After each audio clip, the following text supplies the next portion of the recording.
What's up, everybody? Mike Lindsley back with you. 9 minutes with me here from Rosie's Corner. It is a Fish Friday. Get in for the mac and cheese or the coleslaw and the fries. I say just get everything together. Stop for lunch, stop for dinner. You get it in the sandwich form or the entree form here at Rosie's Corner, a proud ML Sports Platter sponsor. Don't forget, throughout the weekend and beyond with the Sweet 16, the Final Four games, the National Championship, baseball season, all the games going on, Stanley Cup playoffs, NBA playoffs. Stop in here to get your pizza and wings. Hang out with your buddies. Grab the garlic parm wings, the Gold Fever. And don't forget about some underrated menu items as well. You can get fried shrimp. You can get the burger, the American Classic Burger. You can get stuffed shells. It's all here at Rosie's Corner. And their themed food days outside of Fish Friday, pretty darn good as well. Chicken and biscuit Wednesday, turkey slop Tuesday, meatloaf Monday, and the menu changing very soon here as we roll into spring and summer. Rosie's Corner on Instagram, on Facebook. Make sure that you get them there. And, of course, they deliver via Grubhub as well. Let's get into the Syracuse-Houston matchup, a late one, a 9:55 tip time tomorrow, a Saturday as we record this. And this game right here has nothing to do with me living in Central New York, covering the team forever, etc., growing up as an Orange fan. It has to do with one thing and one thing only. I think this is the number one, for me, it's the number one game to watch from a matchup standpoint because of how the styles are. Houston wants to score 80, 85, 90.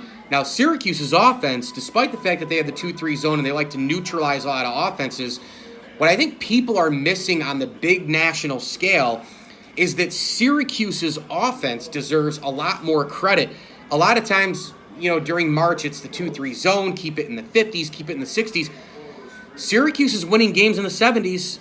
Their offense has been pretty darn good. They've been shooting the proverbial lights out thanks to Buddy Buckets, Buddy Boeheim.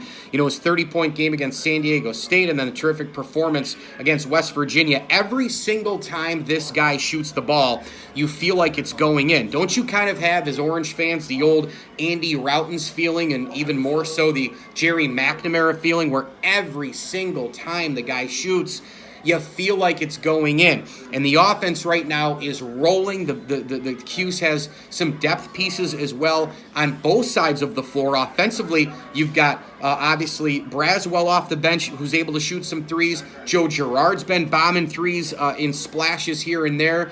You've got Guerrier who can play inside and outside. This is a well-oiled now offensive machine compared to the beginning of the year. And I know there's a lot of people out there who have criticized, as I, the bland offense, the staleness of it, blah, blah, blah, the ISO. But right now they're moving the ball a lot better. And the big difference is, as Jim Boeheim has said many times on national shows, this week he was on pretty much with everybody, cordial, knowledgeable, spitting humor. Must be nice. But with Colin Cowherd, he flat out said, he said, look, I'm a much better coach when these shots go in. And there's nothing that could be more truthful than that. I mean, Syracuse basketball right now, they're making way more shots than they were in the beginning of the year. They're making way more three-point shots, but I think also it has a lot more to do with the movement on the outside. Guys are passing and cutting quicker, getting around screens, and Buddy Boeheim obviously keeping defenses honest in more ways than one by being able to not only shoot three-pointers, but his range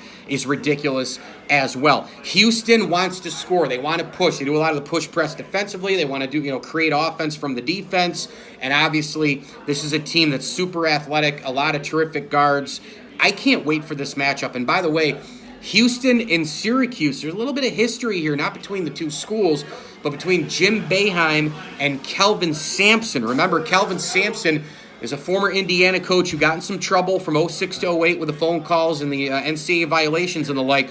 But it goes way before that. Remember, Kelvin Sampson was the head coach of the Oklahoma Sooners. And in 2003, in the NCAA tournament regional final in Albany, he was the head coach of those Oklahoma Sooners, a team that Syracuse stifled with the amoeba 2-3 zone defense and Hollis Price at point guard and company. I will also add this element to this basketball game.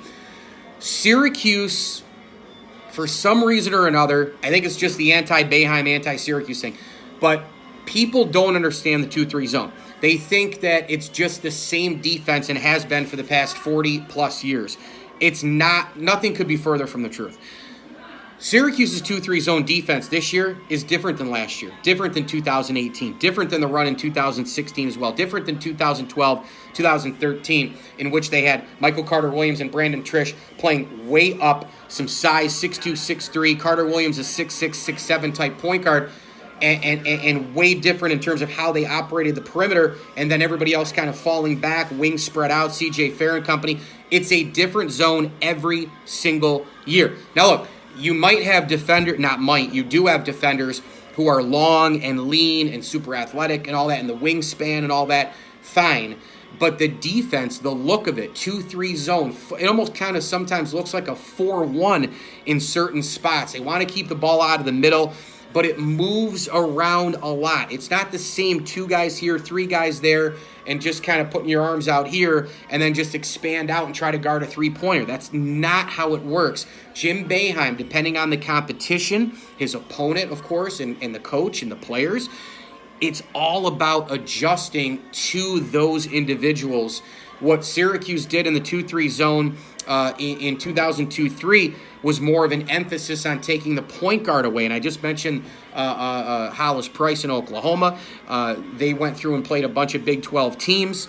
Teams don't see this zone. You can prepare for it. You can watch film on it. But until you see it right in front of you, you can't prepare for this. You can tell me all day long that you're watching film. You can tell me all day long that you're quasi practicing it in almost game format between your 2 teams and scrimmages in practices, but until you see it front and center and in person, this 2-3 zone is wildly difficult. It's incredibly adjustable, and this team has been rolling with it here again this March. And again, I've never said to get rid of it, despite what Jim Boeheim has told me. I've never said to get rid of the 2-3 zone total. I've said that it's I've said that it's the bread and butter offense.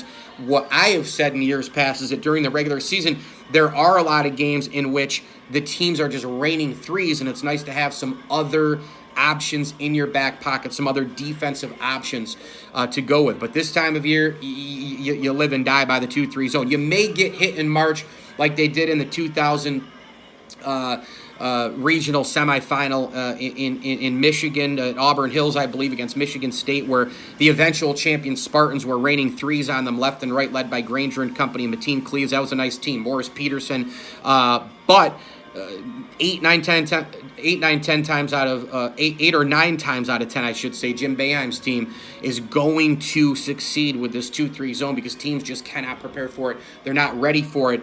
And, oh, by the way, all you have to do is go back and listen to Notre Dame head coach Mike Bray in terms of him talking about, when you think there's a little open lane, you pass the ball, and there's an arm there, there's a hand, there's a leg, there's something going on, and it's so hard to prepare for.